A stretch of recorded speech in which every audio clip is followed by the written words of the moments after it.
নমস্কার বন্ধুরা, ধর্মবচন বাংলা চ্যানেলে আপনাদের সবাইকে স্বাগত জানিয়ে আরও একটা নতুন ভিডিও নিয়ে চলে এসেছি। বন্ধুরা, আপনার জীবনে কি কখনো এমন হয়েছে যেখানে সব দরজা বন্ধ হয়ে যাচ্ছে, হঠাৎ করেই একটার পর একটা সুযোগ আসতে শুরু করলো, তারপর একটা যেখানে দারিদ্র্য বাধা হতাশা ছিল সেখানে একদিন যেন আশীর্বাদের বৃষ্টি শুরু হলো।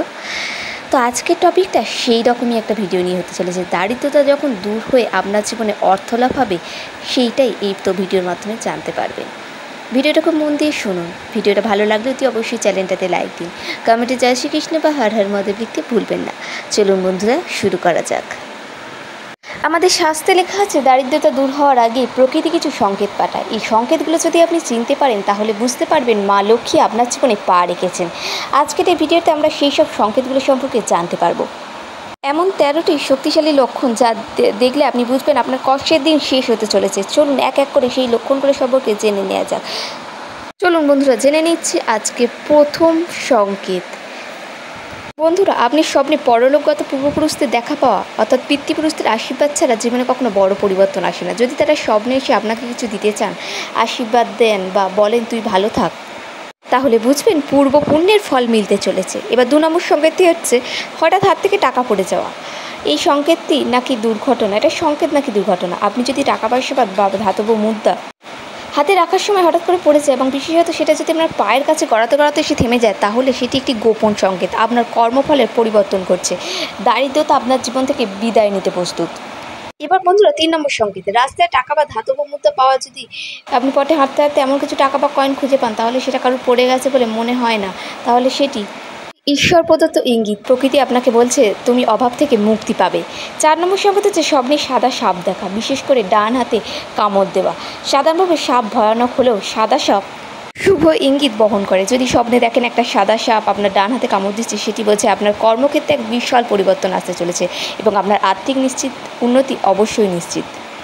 5 নম্বর সংকেতটি হঠাৎ করে কাছের আত্মীয় বা বন্ধুর কাছ থেকে উপহার পাওয়া। আপনি দীর্ঘদিন কারোর কাছ থেকে কিছু পাননি, হঠাৎ একদিন কেউ আপনাকে কিছু উপহার দিল বা সাহায্য করলো। এটি ইঙ্গিত দেয় আপনার ভাগ্যের প্রবাহ ইতিবাচক দিকে গড়াতে চলেছে। 6 নম্বর সংকেতটি হচ্ছে বাড়ির আশেপাশে গঙ্গা জল, তুলসী পাতা বা ধূপের গন্ধ অনুভব করা। কোনো উৎস বা কারণ ছাড়াই আপনি যদি হঠাৎ করে গঙ্গা জল, পবিত্র ধূপ বা যে কোনো মিষ্টি সুগন্ধ পান, তাহলে আপনি অনুভব করবেন প্রকৃতির পক্ষ থেকে এটি বার্তা, দেবী আপনার আশেপাশেই অবস্থান করছেন, আপনার লক্ষ্মী লাভ হতে চলেছে। এবার 7 নম্বর সংকেত, নির্জনে মা লক্ষ্মীর নাম শুনতে পাওয়া বা অনুভব করা। মনের মধ্যে হঠাৎ একদিন প্রবল ভেসে এলো জয় মা লক্ষ্মী, অথবা আপনি ঘুমের ঘোরে বা ধ্যানে লক্ষ্মীর নাম শুনতে পেলেন। এটি কোনো প্রকৃতির দেওয়া সংকেত, আধ্যাত্মিক জগতের ইঙ্গিত। এবার 8 হচ্ছে ভুল করে উল্টো পোশাক পরে ফেলা। অনেক সময় তাড়াহুড়োতে আমরা ভুল করে উল্টো পোশাক পরে ফেলি, কাপড় উল্টো পরে ফেলি, জামা টামা উল্টো পরে ফেলি। আমরা বেশিরভাগ মানুষ এটাকে ভুলভাবে এড়িয়ে চলে যায়, কিন্তু স্বাস্থ্য বা লোকবিশ্বাস অনুযায়ী এটি একটি অত্যন্ত শুভ সংকেত। বিশেষ করে যদি সকালবেলা কোনো নতুন কাজে আপনি যাচ্ছেন, বেরোনোর আগে যদি এরকম ঘটনা ঘটে, তাহলে ভাগ্যের চাকা আপনার ঘুরতে শুরু করেছে ধরে নেওয়াই যায়। এটি একটি ইঙ্গিত দেয় যে খুব শীঘ্রই আপনার জীবনে কোনো বড় কোনো সুখবর, অপ্রত্যাশিতভাবে ধনলাভ বা সাফল্য আসতে চলেছে। তবে ভুলটা বুঝে গেলে ভয় না থেকে ঈশ্বরের প্রতি কৃতজ্ঞতা জানান, এটি শুভ সময়ের সূচনা। 9 নম্বর সংকেত হচ্ছে মনের ভিতরে হঠাৎ করে অকারণে আনন্দের অনুভূতি ও সুপাত। কোনো কারণ ছাড়াই মন হালকা হয়ে আপনি কাঁদছেন, তখনই বুঝবেন যে আপনার জীবনে কিছু ভালো কিছু আসতে চলেছে। এই অনুভূতিটা হালকা হলেও এর গুরুত্ব বিশাল। এটা হলো আত্মার ভিতরের বার্তা, শুভ সময় আপনার জীবনে এসে উপস্থিত হয়েছে। বন্ধুরা 10 নম্বর সংকেত, হঠাৎ অকারণে মন্দিরের ঘণ্টার ধ্বনি আপনার কানে ভেসে আসছে। কখনো কখনো আপনি একা নিরিবিলি পরিবেশে বসে থাকতে দেখতে হঠাৎ করে মন্দিরে ঘণ্টার ধ্বনি শুনতে পেলেন। যদি আশেপাশে মন্দির না থাকলেও এরকম শব্দ অনুভূত হয়, এটি খুবই শুভ সংকেত। শাস্ত্রে আছে এটি ঈশ্বরের উপস্থিতি এবং আশীর্বাদের প্রতীক। এর অর্থ আপনি যে সমস্যায় আছেন তা কাটিয়ে ঈশ্বর আপনাকে উন্নতির পথে এগিয়ে নিয়ে যেতে চলেছেন। 11 স্বপ্নে নিজেকে সাদা বা হলুদ পোশাকে দেখা।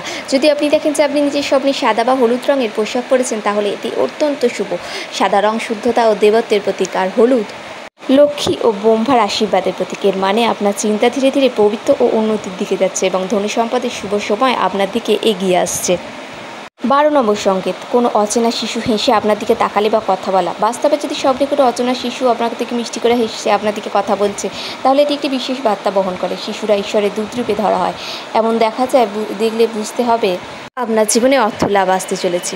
13 নম্বর সংকেত, স্বপ্নে সাদা গরু দেখা। ধর্ম ও ধনের দ্বার উন্মুক্ত।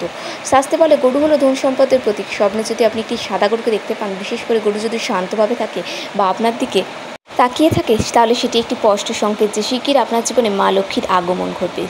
14 নম্বর সংকেত, গভীর রাতে ঘুম ভেঙে যাওয়া এবং ঘুমের মধ্যে হঠাৎ করে পিঁমড়ের কামড় খাওয়া। অনেক সময় জীবনে বড় পরিবর্তনের আগে আমরা অবচেতন মন অতর্কিতভাবে সজাগ হয়ে ওঠে। আপনি যদি দেখতে পান ব্রহ্ম মুহূর্তে হঠাৎ ঘুম ভেঙে গেছে কিংবা ঘুমোতে গিয়ে অকারণে পিঁমড়ের কামড় অনুভব করেছেন, তবে এটি কোনো অশুভ সংকেত নয়, এটি একটি গোপন বার্তা। শাস্ত্রে বলা হয় এই সময় আত্মা ও চেতনার জগতে এক ধরনের আলোড়ন শুরু হয়, যেটি ধন প্রবাহ বা শুভ পরিবর্তনের পূর্ব লক্ষণ। বিশেষত ঘরের ছিন্ন ভিন্ন শক্তি সরে গিয়ে নতুন আশীর্বাদের প্রবেশের সময় হয় এবং অস্বস্তি এবং সজাগতা দেখা যায়। প্রিয় বন্ধুরা, জীবনের প্রতিটি পরিবর্তনের আগে প্রকৃতি আমাদের কানে কানে কিছু বলে। আমরা যদি সেই সংকেতগুলোকে বুঝতে পারি তাহলে নিজের ভবিষ্যৎ গড়ে তুলতে পারি। আপনার জীবনে যদি এরকম একটিও লক্ষণ দেখা দেয় তাহলে আপনি আর আগের মতো নন, আপনি নতুন এক আশীর্বাদের পথে চলতে চলেছেন। গ্রহণ করুন, সংকেতগুলোকে গ্রহণ করুন, বিশ্বাস রাখুন, মা লক্ষ্মীর নাম জপ করুন। আপনার জীবনে এর মধ্যে কোনো না কোনো একটি বা একাধিক লক্ষণ দেখা দিলে কমেন্টে লিখুন জয় মা লক্ষ্মী, যাতে আপনার নাম ধরে মা লক্ষ্মী যেন আপনার ঘরে প্রবেশ করে। ভিডিওটি যদি আপনার উপকারী বলে মনে হয় তাহলে লাইক দিন, সাবস্ক্রাইব করুন আমাদের চ্যানেল ধর্মবচন বাংলাকে। ভিডিওটি প্রিয়জনদের সাথে শেয়ার করুন যাতে তাদের জীবনেও এই শুভ সংকেত পৌঁছে যায়। আবার দেখা হবে আরও একটা নতুন ভিডিওতে বন্ধুরা, নতুন আশীর্বাদ নিয়ে। জয় মা লক্ষ্মী, জয় শ্রীকৃষ্ণ।